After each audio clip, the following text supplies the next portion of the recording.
Hey everyone, hi, welcome back to my channel. Today I am so excited because we are going to be talking about the New York Times, their picks for the best illustrated children's book in 2021.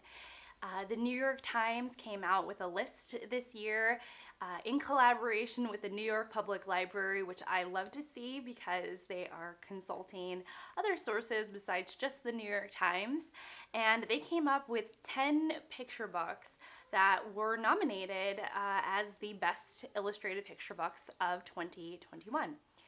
I don't know if I said this, but I'm cutting this in anyways. This idea came from a subscriber named Michael Clark who alerted me to this list and encouraged me to make a video on it.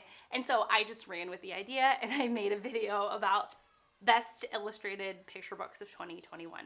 So yeah, I wanted to make sure Michael Clark got the credit. And I actually have all 10 of them here in front of me. I had to buy 2 of them, but the other 8, I was able to get at my local library. So we're gonna go through the books today. I have 3 books that didn't work as well for me. Before I go into all of that, I wanna say that there are no poorly illustrated picture books. All of the books are very, very good in their own style, in their own right.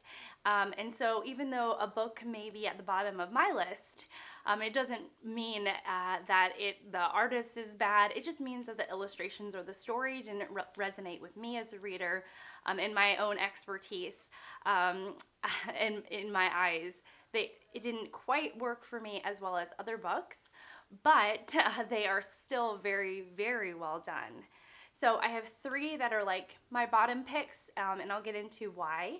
I have 2 books that were well done, that are about travel in some way, but again, weren't at my top. 2 books about nighttime, and then 3 that made my top 10, the top 3 including the top book. So I'll break that into chapters, so if you want to watch all the way through and then go back to some of my favorites or go back to a specific section, hopefully you'll be able to find it very, very easily through the chapters in this book. Oh, one moment. Sorry about that. Additionally, I want to be able to overlay or give you some really close-ups of the pictures because it's all about the pictures here in this. And so I'm going to have some B-roll footage on top so that you are able to see some of the illustrations and character design right up close. Okay, so let's just get right started. Oh wait, if you're new here, hi, I'm Shelly. I love books and reading. I have a huge passion for children's literature, most especially, possibly, children's picture books is a genre that I absolutely love and love to spend my time digging into. So that's what I'm doing today with this best of list. Editing Shelly here. Really quickly, I want to let you know that there are kid noises throughout the video because my kids are home for Christmas break, and they're both dealing with some sickness right now, and so you'll hear periodic joyful kid screams and a couple of kid coughs, but my kids are doing well, and sickness is hopefully going to be overcome very, very soon, and all of the playing is in good fun, just so you know. Okay, so let's just get into the picture books.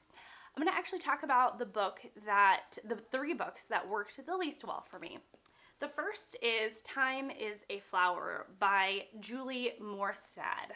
This is a book that talks about time as a concept. So when Julie Morstad is talking about time as a flower, she means that time is represented in a flower. All of the time that it takes to water a plant, to have it bud, and then eventually bloom, all represents time.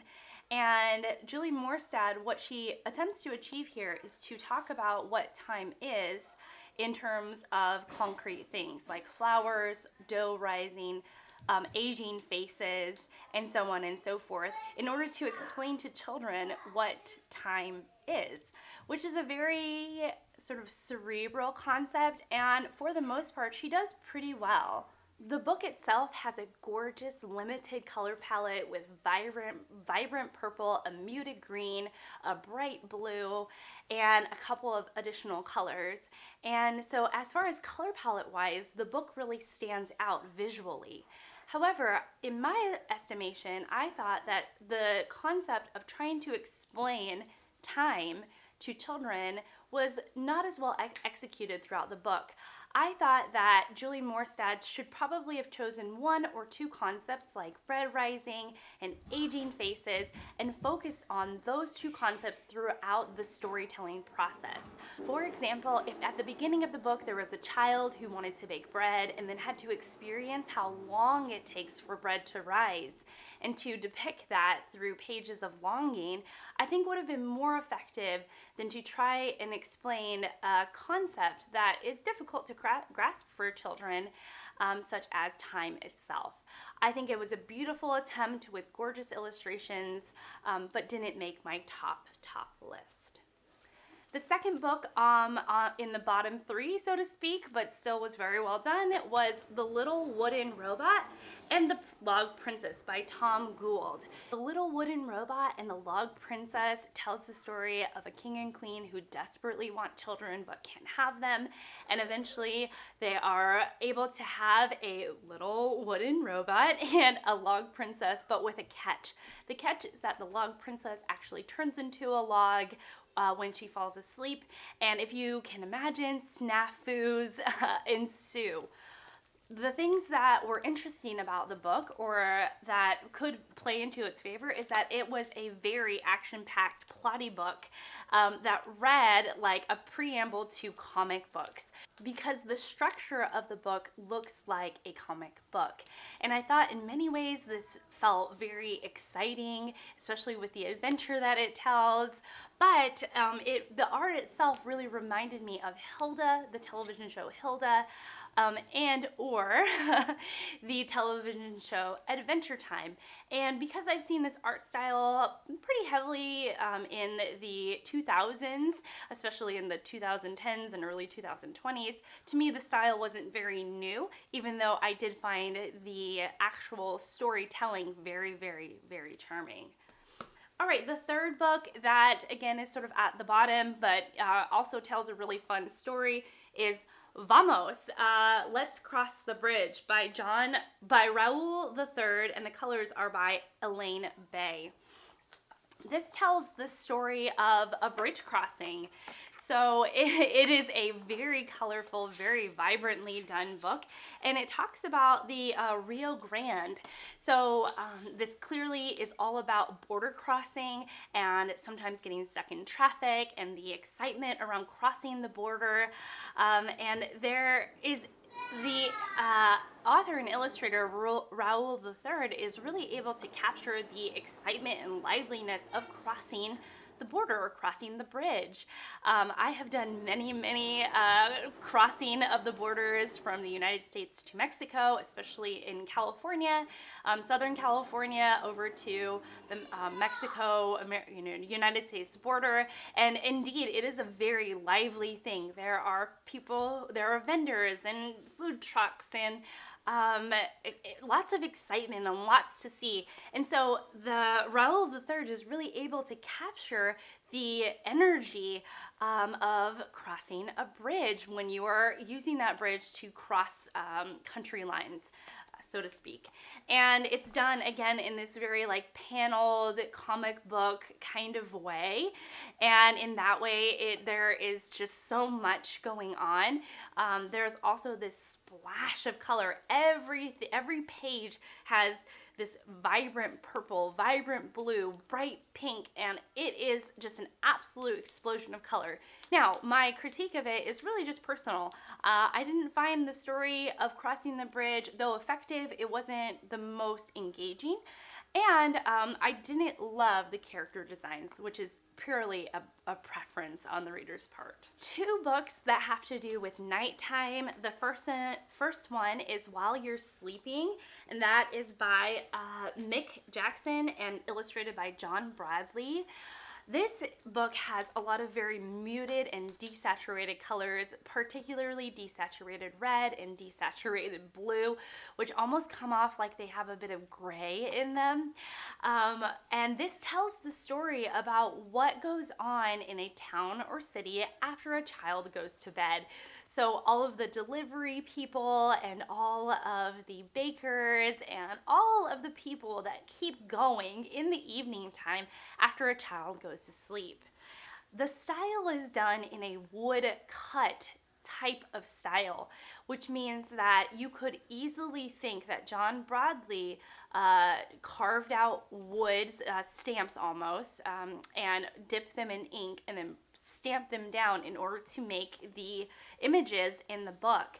But that is not what I've gathered John Broadley's style. He just draws in a woodcut style. I actually tracked down his artistic repertoire and found a blog that he's been running since 2007, and there you can see hints of his artistic style starting to emerge, this woodcutty style. One thing that I like about it is that it's very easy to spot. If you like this kind of artistic style, it's really easy to follow this illustrator's career with great interest and often like his work moving forward. What I dislike about this style is that often it is born from an inability to draw things more accurately and more on the mark.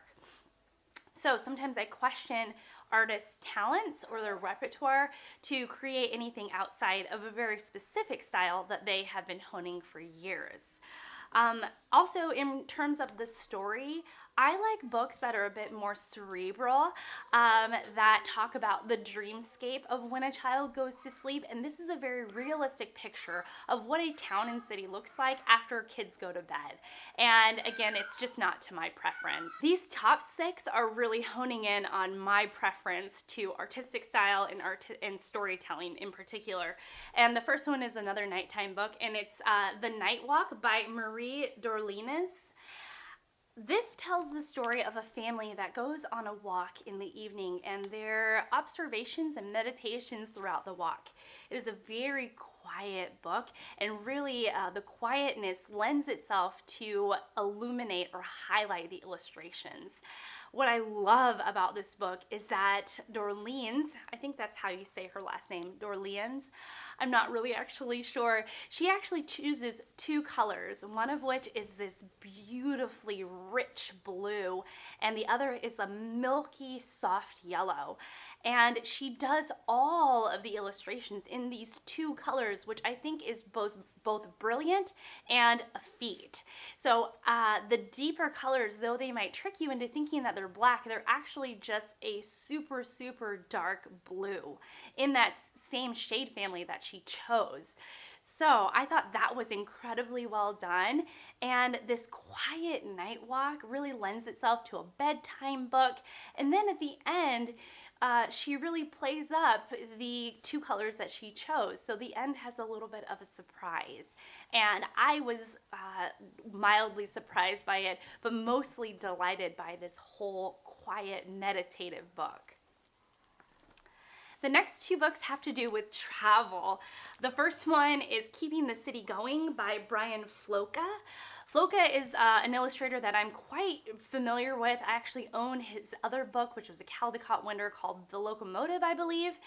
And Keeping the City Going talks about the beginning of the pandemic, the 2020 COVID-19 pandemic, and he talks about it in this moment in New York City, and he really gives credit to everybody who kept the city going, including trash pickup folks, anybody delivering food from day to day, anybody working as critical workers, so those in grocery stores, those working in the hospitals, and all of the folks that really kept New York City going during especially the beginning of 2020.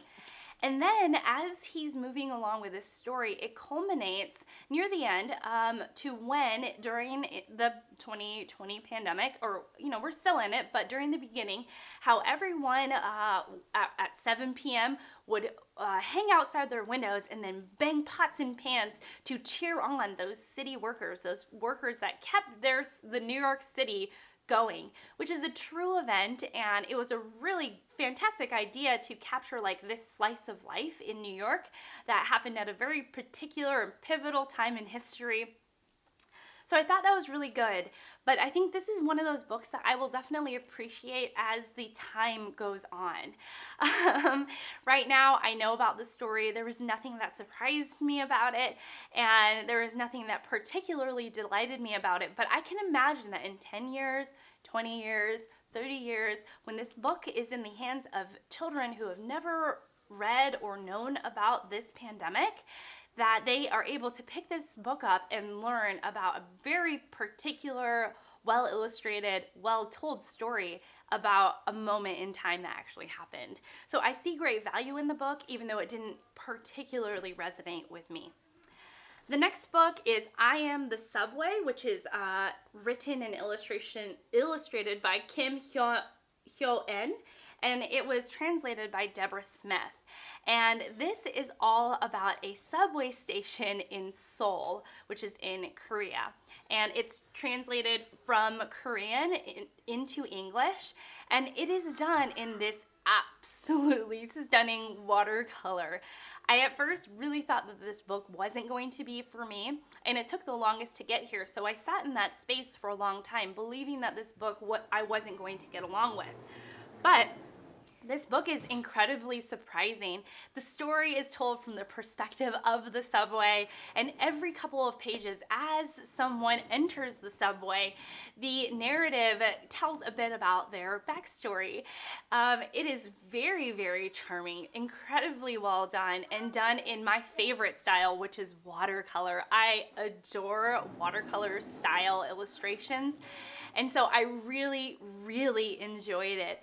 Though I was incredibly charmed by this story, it didn't quite make my top 3, but I still think it's one of the top in the 10 that I have here, and definitely enjoyable, and one that I would encourage you all to pick up if you ever come across it. Okay, so these are my top 3 books, and these could easily be shuffled.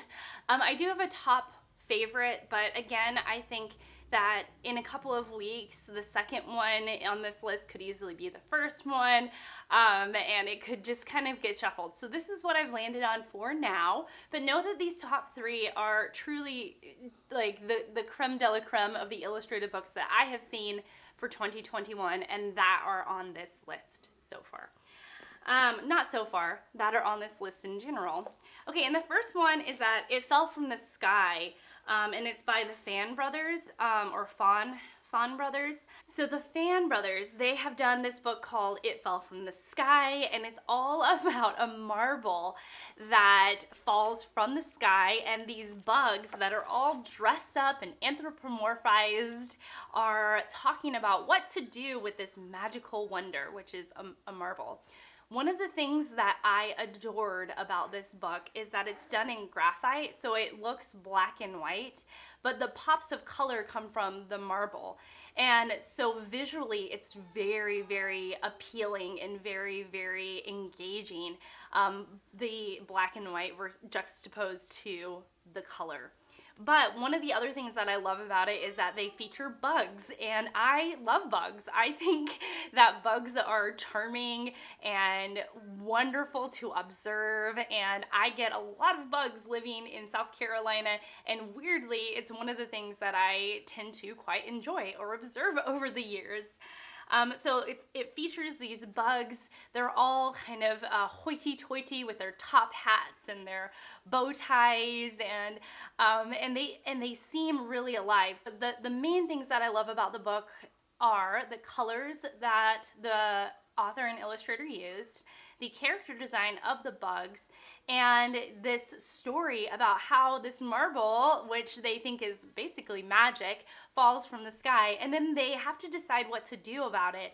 It touches a little bit about consumerism and greed, and ultimately just tells a really, really charming story. If you are a lover of bugs, or if you just like charming stories and beautifully done illustrations, then It Fell from the Sky is definitely a book for you. I will mention that I also bought It Fell from the Sky. When I first read it, I was so charmed by it that I wanted to have a copy of my own, and so this was one that I actually bought.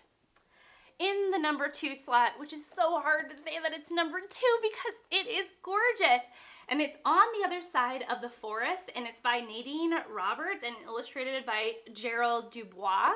And this is a translated book from French, I believe, and it's translated by Paula Eyre. And this tells the story of a father and son who are wondering what is on the other side of this ominous forest. What is past those trees? And so they go on this mission to build a tower tall enough to see over the trees and to figure out what's on the other side of the forest. Now, what I love about this book is the color palette. It is this muted color palette that has a lot of primary colors that are a bit grungy. So they are, there's a red that is true, more of a true red, but then there's a chartreuse that is in place of yellow, which is kind of like a yellow with a black in it. So it's like this chartreusey color, and this very, very beautiful blue. And then it has these muddy, icky browns and grays, which I really, really love. The character design seems to be that taking a book or a page from Beatrix Potter's stories, because it's these anthropomorphized rabbits that are dressed up in very, very cute outfits. And the ominousness of the trees that are large and dark and looming, with these very sweet looking rabbits all dressed up in cottage clothes. It really reminded me a lot of an illustrator, and it mentions this in the article as well, but it reminds me of an illustrator named Henry Darger, who I actually own 2 of his books. So I thought it tickled me that this On the Other Side of the Forest took maybe perhaps inspiration or from in the same genre of an artist that I already like. So that boded really well for me. But what I really loved about this is that at the beginning you have this setup where you're curious about what is on the other side of the forest, and that is not revealed until the end of the book. So the suspense and the momentum that's built throughout the story really added a lot to the reading experience. Definitely a top read for me. Very charming, very beautiful, and I wouldn't be surprised if I pick this book up in the coming weeks.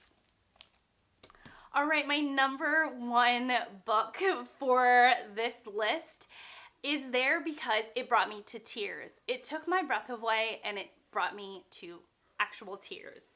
And that is Unspeakable, the Tulsa Race Massacre, and it is written by Carol Boston Weatherford and Floyd Cooper. I have read Carol Boston Weatherford several times before, and her books are incredibly emotionally wrenching. Though they are picture books, they will bring you to your knees, they will bring you to tears because they are so beautiful. She often talks about the injustice brought on Black individuals throughout history, and not only is it an important subject to write and talk about, but I think she's filling a gap of literature that needs to be written for school-age children, and she does it again with Unspeakable. Weatherford tells the story of a thriving Black community in Tulsa, Oklahoma in the early 1920s. They were thriving from the 1910s to the early 1920s until a horrific and terrible hate crime happened. So what happened with this thriving Black community that Weatherford does a really good job explaining what thriving means throughout the story, and how well this community was growing and building on itself. So what happens is that on May 31st and on June 1st of 1921, armed white men end up attacking this community that's in Tulsa, Oklahoma. They end up murdering 300 individuals, more than 300 individuals in the town, and more than 8,000 individuals, black individuals in this community, were homeless because of the looting and the destruction that followed on these few days. It is a heart-wrenching story. It is done in a realistic style that is absolutely gorgeous in this muted color palette. And the reason why I chose this was because I think that it tells an incredibly special and important story that hadn't been told before. And actually, Floyd Cooper, who's the illustrator of this book, his grandfather experienced and lived through this massacre, and Floyd Cooper was always surprised that he never heard about it in school, he never read about it in school, that this event that happened in the United States that was a hate crime and that left a beautifully thriving black community absolutely destroyed, was never talked about. And so he created and decided to be a part of creating a picture book that told this story. Not only do I think that this is an important story to have in libraries, whether they be home libraries or elementary school libraries or public school libraries, but it talks about an event in history that doesn't often get talked about. And I think that is incredibly important. And so it's number one, not only for the emotional resonance that it provides, but for the story that it tells that needs to be told and continues to need to be reiterated and explored. But it also is beautifully done and is done in a way that really helps you understand as a reader the trauma and the emotional anguish and just the horrendousness of this event. And I just thought it was really, really well done. So Unspeakable is my number one book for Best Illustrated Picture Books in 2021. Okay, well that's it for me. Thank you so much for watching. Is there one that stood out to you? Is there one that you would be interested in picking up, or that you would be interested in reading yourself, or maybe for your kids? I would really want to know. And yeah, thank you so much for watching. Thank you so much for being here, and I will see you all in my next one. Bye guys.